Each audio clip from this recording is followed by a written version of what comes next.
Over the last 5 years, I've been to 60 countries, 5 continents, and I've done it by the age of 24. But I get asked a ton of questions about how the journey started, what you need to know, is it safe? So these are the most common questions that I get asked about backpacking. And this video is going to be as transparent as possible, like you guys know that I always am, starting off with the number one question I get asked: how do I afford it? Well, coming from the United States, we're super fortunate that we get paid in US dollars because we get paid some of the highest salaries anywhere in the world. And what most people don't understand, most people that haven't traveled the world, it's far cheaper to travel the world every day than it is just living in the United States. Cost of living in the US right now is at an all-time high. And for me, I don't spend that much money to begin with. Right now, my monthly budget traveling the world is $1,500 to $2,000, which I'm from New York.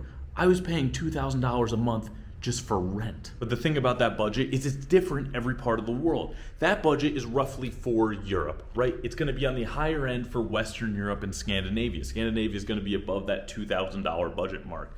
When you go to Southeast Asia, you can do Southeast Asia for less than $1,500 a month, and the same for South America and even Africa. The crucial part of that budget that you're definitely wondering, well, it's well all and good that it's cheaper to live outside, but where does the money come from? And the truth is, you need money to be able to do something like this. But where does the money come from? It comes from what you're looking at right here, making the videos. I've been making these videos for the last 5 years now. I've made over 1,500 videos across multiple different platforms of YouTube, Instagram, TikTok, and Facebook.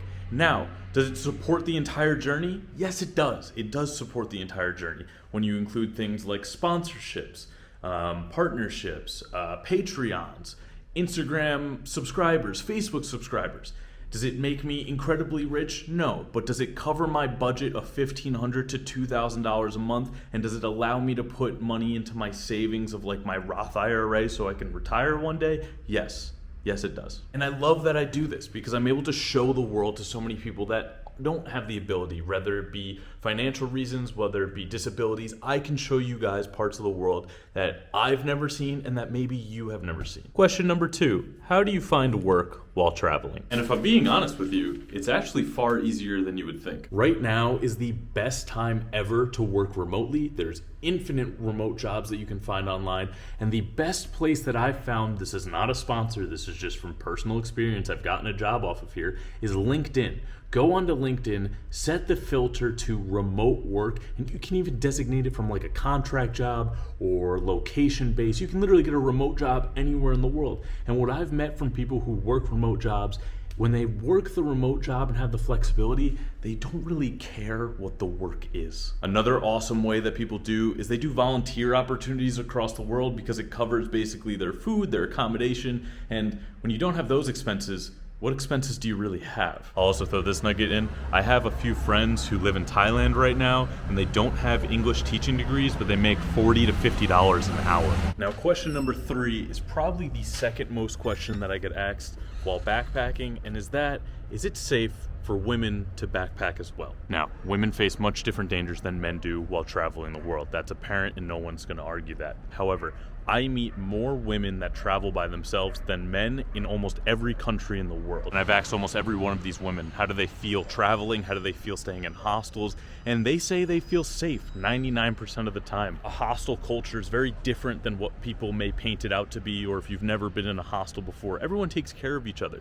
Where I will say that out of every country that I've gone to, there are 2 that I do not recommend women travel to by themselves. And now this is no disrespect to these countries. I've been to both these countries and they were absolutely lovely, but the experience for men and women is very different. And these 2 countries are Morocco and Egypt. And question number 4, do I speak any other languages? And how do I travel the world if you only speak English? Well, for me, no, I only speak English. I'm in the process of learning Spanish here in Argentina, but almost all of the world speaks English. Now, there's going to be a ton of people who just heard that sentence and are not going to believe me, but I'm telling you from personal experience. Out of these 60 countries that I've been to, only 1 country has not spoken English. And before I tell you, I'll give you a chance to maybe guess what the country is. You know, I've been everywhere from Africa, North America, South America, Europe, Asia, and that country is Japan, which is super interesting because in Japan, almost everyone learns about 6 years of English. However, they're taught the grammar, they're taught the spelling, they take the tests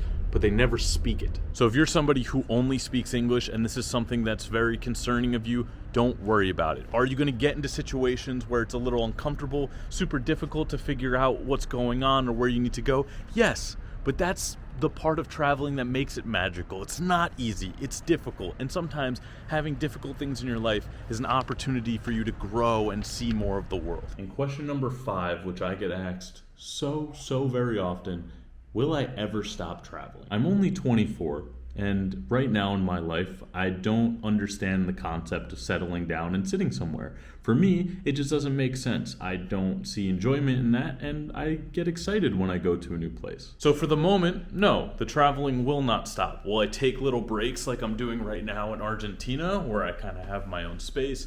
I'm learning a language, I'm making friends, sure, because that is super fun to me. But at the same time, I'm already getting the itch and the urge to go and travel somewhere else. But this is not to say that when I get a little bit older, maybe I do want to settle down, maybe I do want to have a home base somewhere, but I'll cross that when I get there. And a little bit of a bonus question that I get asked every once in a while, is there anything that I miss about the United States? And I'm gonna put this the easiest way that I can, no. A few examples for me are like this. Right now I'm in Argentina, which gives free healthcare to every single tourist and visitor. So right now, if anything happened to me, I can go to the hospital free of charge and they'll help me. Another one revolves around food, and I know this because I lived in the United States for a long time, and I stopped there recently. Something in the food isn't right. My travels around the world, I eat bread and I eat pastries almost every day, and I lose weight. I also have significantly less stomach problems eating food abroad. I can eat cheese. I can't eat cheese in the United States. And lastly, things like public transportation have to come into a play. In the United States, the public transportation infrastructure isn't there because the entire economy is run around the automobile. I'd say there's only a handful of countries that I've been to around the world that have